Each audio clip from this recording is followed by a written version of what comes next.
doctor Devendra प्रधान जो वियोग घटी आम समस्त गोटे बहुत शोकाकुल परिवेश एवं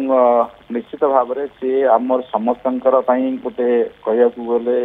जन मार्गदर्शक थे राजनीतिक मार्गदर्शक व्यक्तिगत भाव मार्गदर्शक एवं आम समस्ते गोटे जेनेरेशन पूरा कही गले दुईटी पीढ़ी पर्यंत जब आम चिंता करा से मार्गदर्शक सी कर राजनीति भाव राजनीति व्यक्तिगत भाव पाखे से मोर केवल राजनीतिक गुरु नथिले से मोर जन आदर्श एवं राजनीति रे किभली भाव निजर संयमता निजर व्यक्तित्व एवं को रखी एकत्रित रखी निजर सचोटता को एकत्रित रखी किभली भाव से भाग नि पारे एवं जीवन रे राजनीति करने बेले किभली भाव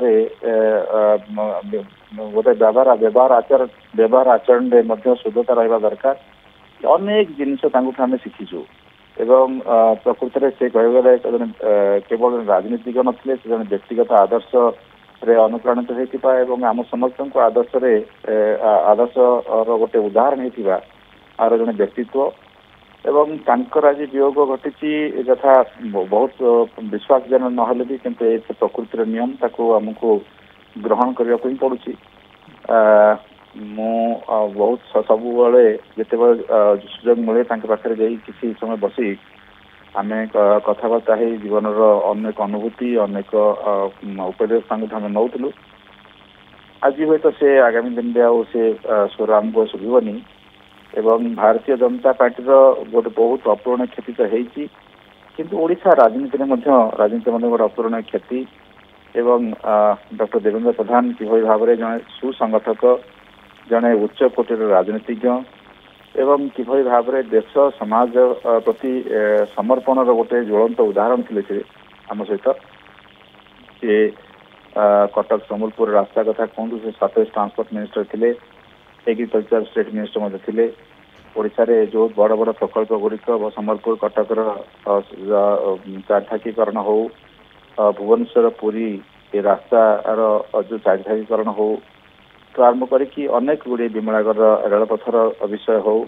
ताकि विमलागढ़ रेलपथ विषय सब मन रोला ओडिशा रे विकास किभली भाव संभव हम एवं ओडिशा रे किभली भाव यातायात आरंभ करी समस्त दिगरे गोटे विकास हो पार से कथा नहीं सदा सर्वदा चिंता रोते भारतीय जनता पार्टी को गोटे कह गले तार मंग धरवे से समस्त मंग धरते जो भारतीय जनता पार्टी निजक गोटे राजनीतिक संगठन गोटे राजनीतिक दल हिसाब से निजक प्रस्तुत करुला गोटे संगठन जो 80 मसीह आरंभ होता से संगठन किसी लोक एवं से राजनीति रे किभली भाव सफलता दि जापर से समय से मंग धरते एवं से मंग को से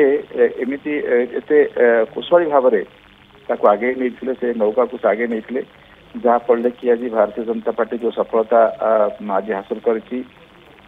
सरकार गढ़वे ओडिशा रे एटा गोटे स्वप्न थिला एवं से स्वप्न को साकार करने से अक्लांत परिश्रम कर